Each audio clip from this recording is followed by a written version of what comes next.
friends, and welcome to our Wednesday live stream. As I got ready to do this, guess what? Vimeo gave me a brand new production studio. Not the thing you want to know just a few minutes before you're going live. But it appears, let me just make sure that everything is working the way it's supposed to happen. I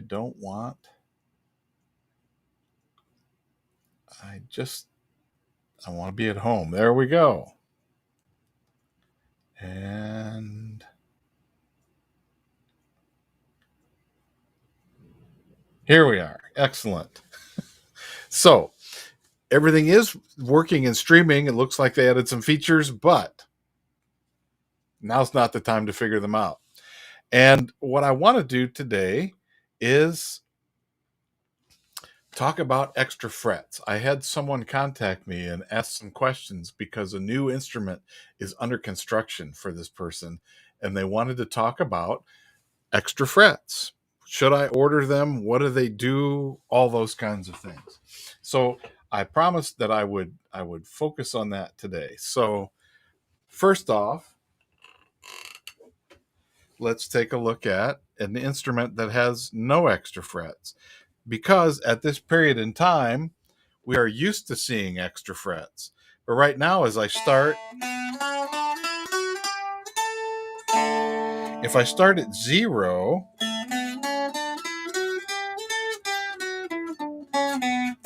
I get this pattern of long, long, short, long, long, short, long, long, long, short, long, long, short, long, long, long, short. That's the diatonic fretboard. There's no extra things. If I start at the 3rd fret and play to 10, I get the major scale that I'm used to having. If I start at 0, I get the Mixolydian scale, which lets me play Mixolydian tunes like Red Hair Boy and Old Joe Clark. If I start the starting at the 3rd fret plays most of the music that we're used to playing. If I start at the 1st fret,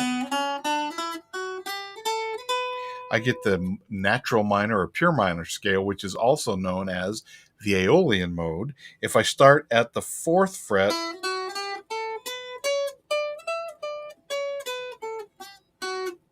I get the Dorian mode, which is the Scarborough Fair, or what should we do with this drunken sailor mode.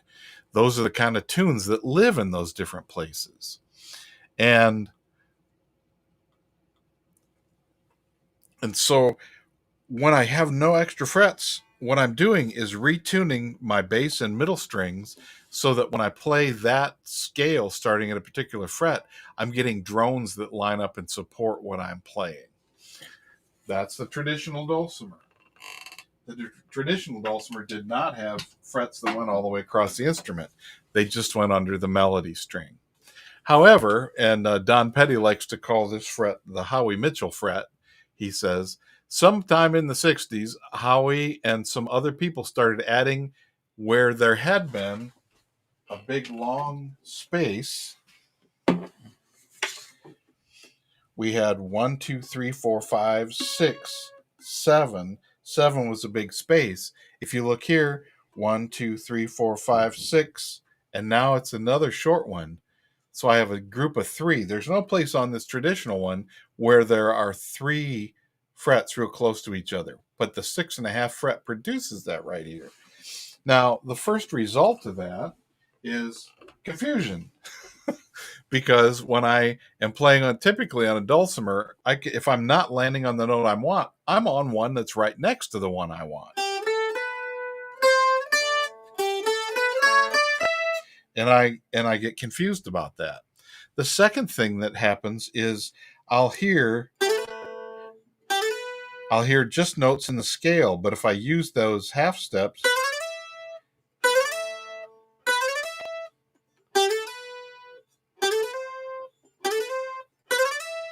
I get all these chromatic sounds. So when I'm playing in the traditional slidey way, the extra frets make it sound different. Now, whether or not that's a bad thing is a judgment call. It's up to you. Do I like it different or not? But here is one of the things that comes as a benefit. by having the 6.5 fret here, I can play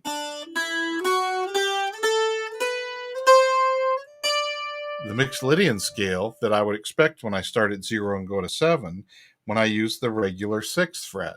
The next fret is called the 6.5. We don't renumber everything. That's called the 6.5 fret. So if instead of the 6th fret, I use the 6.5, I can start at 0. And that lets me get the Ionian scale or the natural major scale and the Mixolydian scale starting in the same place just by choosing a different fret here. So I get 2 tunings for the price of 1, or 2 modes for the price of 1, or 2 scales for the price of 1. So what can be confusing, almost always is confusing at first, can become a benefit that we can make use of in that way. The other thing that this adds is if I was to take this L-shaped chord and go up here using only the diatonic frets,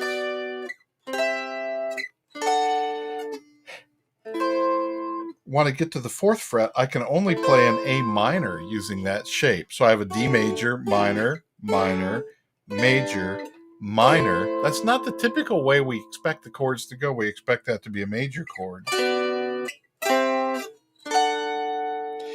But because I have the 6.5 fret, it gives me the A major chord there. The 1 major, minor, minor, major, major, minor, flat 7. So it gives me the ability to play an A major chord right here. Now, in the other, I have this C sharp, which is needed for that, in this octave, but it gives it to me now on the outside strings. I did not have that when I just had the regular 6 scale here. So it gives me another place to play an A major chord. But the big benefit is the middle string, A, B, C sharp, D, E, F sharp, G at the regular 6, G sharp at the 6.5. So I can now play an E major chord as well as an E minor chord. So I have the option to play the A major, A minor, E major, E minor, with all 3 notes in the chord being played. Now, if I can play an E minor this way, but I can't play an E major down here because there's no G sharp available. It's only available here. So what this extra fret does is give me 2 modes or scales for the price of 1. It gives me 2 extra chords. The E major chord, this is the only place we can play it, but it also gives me another place to play the A major chord in a couple different voicings. So the first benefit of the 6.5 fret are these 2 things. Now, people will ask about the 13.5 fret. On a standard instrument, when you just have whole, whole, half, whole, whole, half, whole, whole, whole, half, whole, whole, half, whole, whole, whole, half, you don't have that whatever happens here doesn't happen here unless you add the extra fret. The 13.5 is adding 7 to 6.5. So we're producing the same result at the 13th place. Mixolydian and the A chord and the E chord. So it just replicates everything that happens here up here. Some people have only added the 6.5 fret to their standard instrument and haven't added, so it ends up being like a traditional instrument up here and like the modern instrument here. Other people like to have the 13.5 fret so that whatever they do here, they can also have the option of doing in this octave higher. So that has been, there was a shift since Howie Mitchell started this in the 60s. Through the 70s, I was building my instrument in 1980. It was still no extra frets, was quite usual. But beginning by the end of the decade of the 80s, instruments started to have 6.5 frets as a standard thing. It wasn't an option you'd add. It was an option you'd ask not to have if you didn't want it. So there was a sea change in the American dulcimer world. There's been another one, and that is people who are adding a 1.5 fret as well as the 6.5. Now, when I add a 1.5, instead of having long, long, short, I have long, short, short, short. So I have long, 3, long, long, 3, long, and then I added an 8.5 on this instrument so I could have whatever I had here. Add 7 to 1, you get 8. I get it again in an octave higher. So long, 3, long, long, 3, long, 3, long, long, 3 is what the pattern ends up being. So let's take a look at what this extra fret gives us here. Now, just like adding the 6.5 fret, the first thing it gives us is confusion. If you haven't been playing with it, you're going to say, oh, I'm all lost down in here.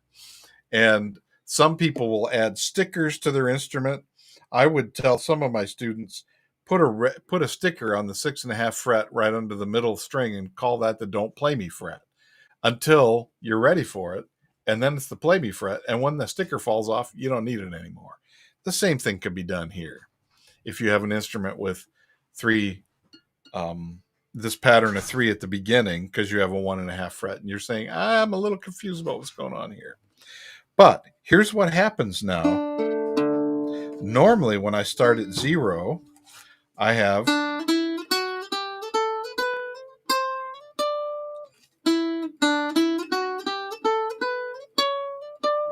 that's what the 6.5 gives me. It gives me this major third relationship, D, E, F sharp. But having a 1.5 fret means I can now D, E, F. Oh, I get the minor third. And I have the Dorian scale because I don't have a B flat.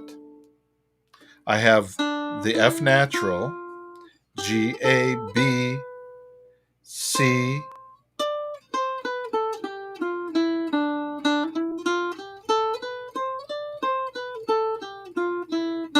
Now, I called that the Scarborough Fair mode or the Drunken Sailor mode because of this regular 6th step that's happening here.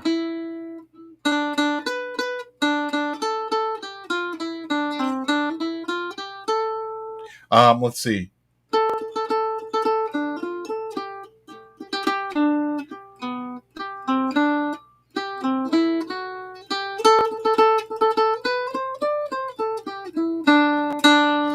Now, the 1.5 fret goes all the way across, so on the melody string, on the bass string, I'm adding the F natural note. On the middle string, I'm adding the C natural note. And that's what lets me play.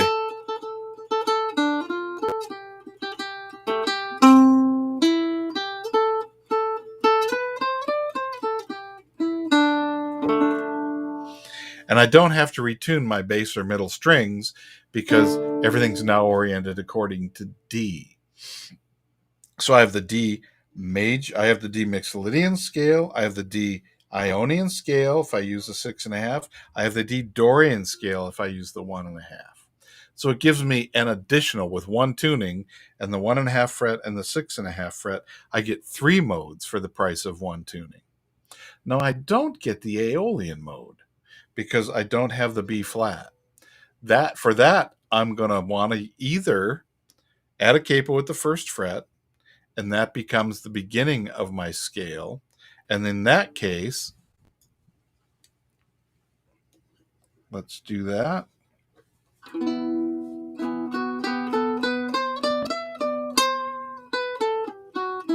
The regular 6 is that note I was looking for, but I've now reoriented everything to E instead of D. And I'm not even using the 1.5 fret because if I start from 1,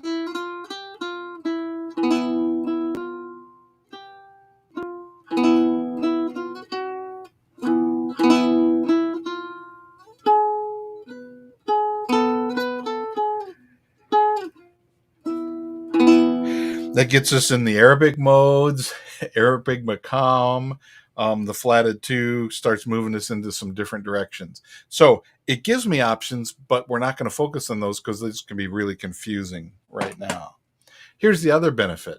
When I talked about the 6.5 fret giving us a shape of the A chord in this octave and the ability to play an E chord with all 3 notes, which otherwise wasn't on the instrument, having the 1.5 fret means now there's my D chord, E minor, but if I play 1.5, 1.5, 4, I got an F chord that's got all the F natural, the C natural, and the A. So I'm making use of the new notes that have been added. On the outside strings, the F natural, on the middle string, a C natural, and then I still have F sharp minor, and I have G, A minor or A major, B minor, C, C sharp minor.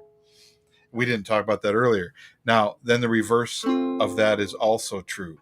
So I add an easy way to play an F chord in this first location. On other traditional instruments and on an instrument with a 6 plus fret, I can't play an F chord that's going to have all 3 notes. I can play a partial chord. But now with this 1.5 fret, I can play all 3 notes I need to get an F chord. That's one reason that people say, I like that 1.5 fret. Here's another one. They can get a C chord in the first position. I can always play a C chord that uses the C natural on the 6th fret of the bass string or the melody string and get C, E, G or G, E, C, whether I want close or dispersed voicing. I always have that here, but it moves me to this part of the dulcimer. What a lot of people like is having C, F, and G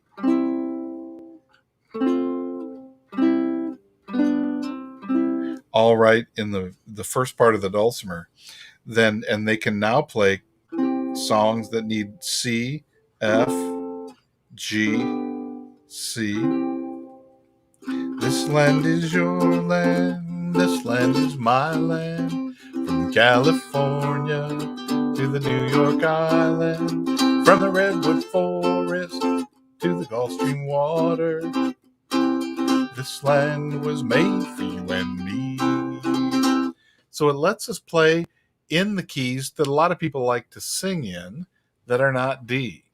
And so by adding an extra fret, my dulcimer becomes more versatile with playing some chords I did not have available to me in a D-based tuning, D-A-A or D-A, D-A, D. And it lets me, so it gives me some new chords and it lets me play some more modes. Now, what I'm going to do, that's, I think, the short answer. The short answer. It took 20 minutes for the short answer. You don't want to hear the long answer. But let me see if you have any questions. This is being broadcast on the Facebook page for Dulcimer Crossing, and it's archived on the YouTube Dulcimer Crossing YouTube page as well as the Vimeo page for Dulcimer Crossing. So, and it'll be archived as well for the members, the workshop and the mentor level members on Dulcimer Crossing on the live events page past archive. But right now, if you have any questions, please feel free to ask them. Or if you have insights about why you like or dislike having extra frets on your dulcimer, please add them in. Hi, Talon. Add them into the chat.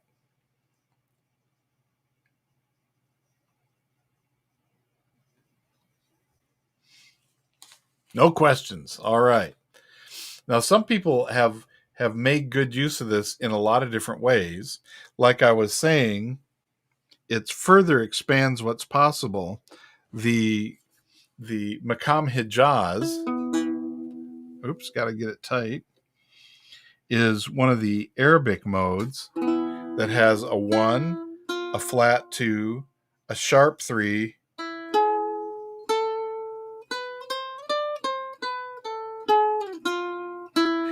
without the 1.5 fret.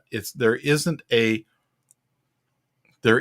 fret pattern that lets us get all of those notes. There are some retunings that can make that possible.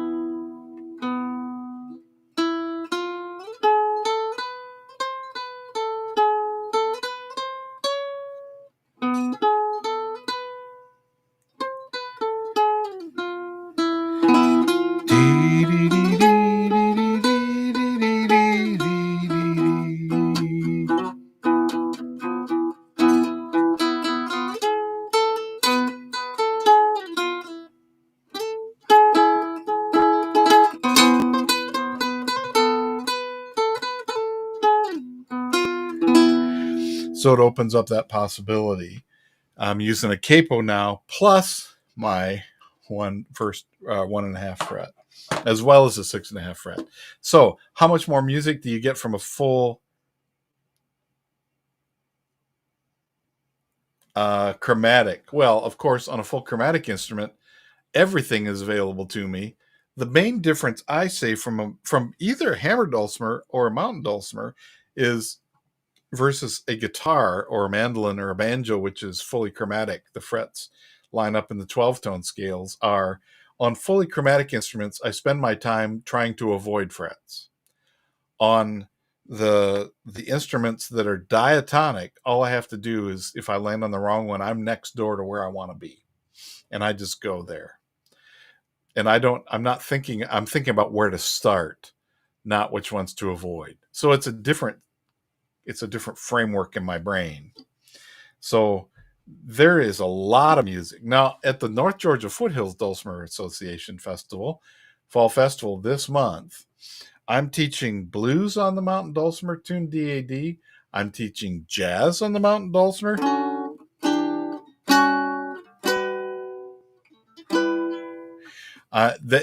It's by where I'm putting my chord shapes. I'm teaching blues, jazz, noter style, and DAC tuning. I'm teaching finger style using the Ode to Joy exercises, but this is the advanced level, not the intro level. So it's for people who've already taken the class before. We're going to get some new ones. What else am I teaching? Bluegrass.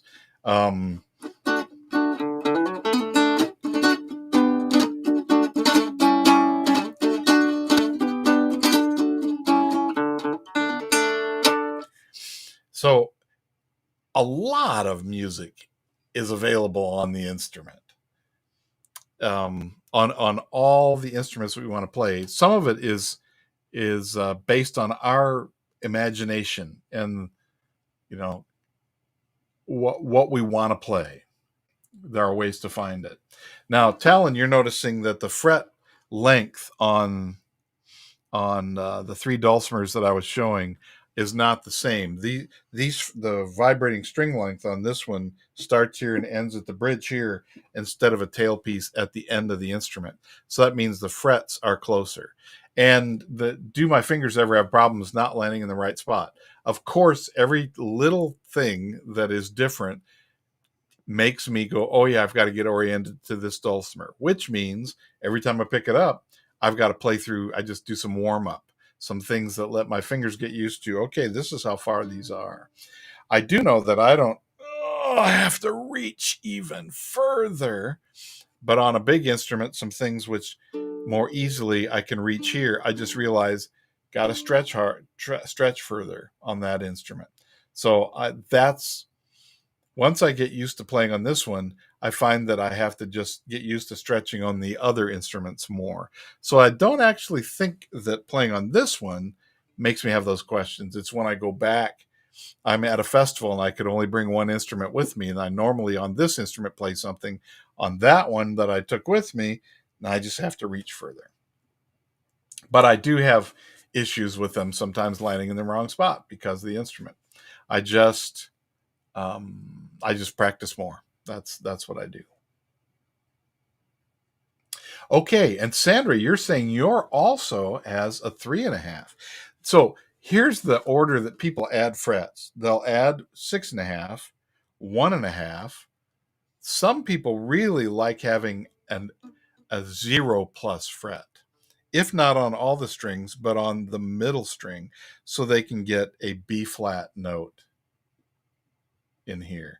Because at the first fret, I go 0, which is A, B, They like having that B flat. And remember when I talked about that note being missing in the scale to play the minor mode? If you had that there, you could play the B, that Aeolian scale in the first octave staying here. So 0 plus. Then people will add a 3 plus. What does a 3 plus give me? Well, on the middle string, I get a G sharp on the middle string when I'm playing. On this one, it's the 3 plus is going to give me that G sharp on the outside strings, plus it's going to give me a D sharp in the middle. That D sharp, hi Doug, that D sharp is going to give me the ability to play that.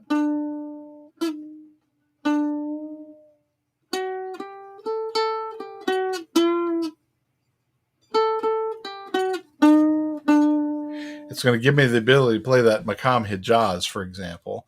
Or if I'd want a D, I'm playing an E minor and I want a B7 chord that has a D sharp in it, that's going to give me that. So as I start adding more frets, if that's the case, and I have a 6.5, a 1.5, and a 3.5, then the only two that I don't have yet are 0.5, 5.5, excuse me. And when I add those, I'm chromatic. So I'm back to, I have everything now. But you're right, it's far less common to have a 3.5. But there are people who like it. They get a full B7 chord. You have a B, a D sharp, and an F sharp, and so when you play, you get the richness of the major third. There's the minor third, and I can't bend it enough to make it work. You're welcome. Now, like I said, in playing blues, I'm finishing up a playing blues on the Mountain Dulcimer 6-week class right now, and we've spent some time on bending strings to get the notes you want, because that's always available to us. We don't have to add extra frets to bend things, but there are some musical traditions in which bending doesn't sound like the best way to achieve the note. So when I would play Abide With Me on my dulcimer that doesn't have a 6.5 fret, when I tried to bend no,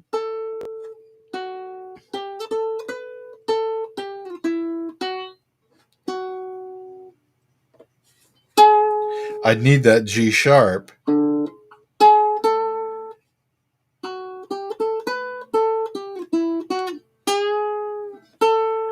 That makes it sound very bluesy, as opposed to being a comforting hymn that comes to us from England, not the home of the blues. A lot of people play blues, and very well, but that's not where it came from. They've adopted it just like we've adopted music from everywhere. So, this is Extra Frets. There is a blog post. Oh, good question about bending. We should probably do a whole thing on bending, but minor chords with your 1.5, cool. Yeah. If you have a string that isn't quite as tight, a little bit lighter gauge, it makes it easier to bend.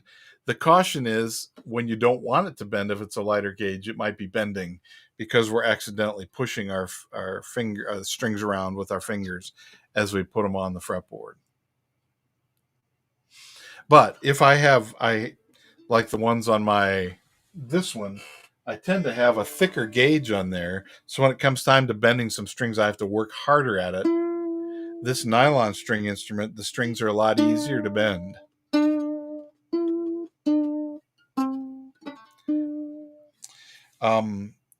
And yes, let's do that. The D minor chord with a 1.5 fret. Let me go back to this other camera. With a 1.5 fret, I can have a D minor chord that has all 3 notes. I can have an A minor chord that has all 3 notes. In addition to the A major.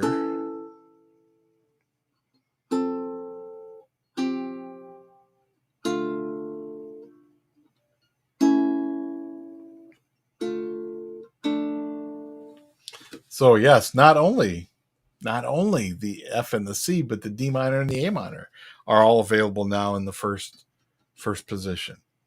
Oh, it's so fun. It's so fun. The dulcimer is just so fun. Well, I'm excited about all of the workshops that I get to teach at the North Georgia Foothills Dulcimer Festival. And that is the one that happens the weekend before Thanksgiving. Registration is open for one more week. It closes on Thursday next week, Veterans Day on the 11th. And I've got room. I've got room in several of my workshops, and I'm hoping to get to the place where people are asking for more room. This is a set of workshops where they actually build in 35 seats instead of just 30, like the Quarantine Festival. And I'm teaching both mountain dulcimer and Hammond dulcimer and one guitar course. Nylon strings, Talon, you're asking. This instrument was built by there. There is a different series of bracings.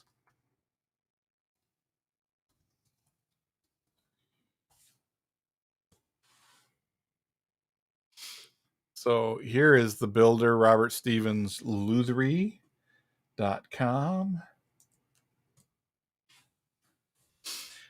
He has been building and designing and engineering for dulcimers, nylon string, as well as fingerstyle playing. And Aaron O'Rourke plays his instruments. And when I ask Aaron about this, he says it changed my playing. And I got to say, it has changed mine as well. And I'm really excited about that. Oh, Jamie, good. I'm glad you're coming to the bluegrass one. There's a lot of teachers, a lot of great workshops that are going to be there. And it's the last big workshop festival of the season. Oh, there's one other workshop coming up. Let me tell you about that one. I am doing one in a week for Dulcimer Crossing. And you can see that here. This is for our on arranging a Christmas carol for dulcimer ensembles.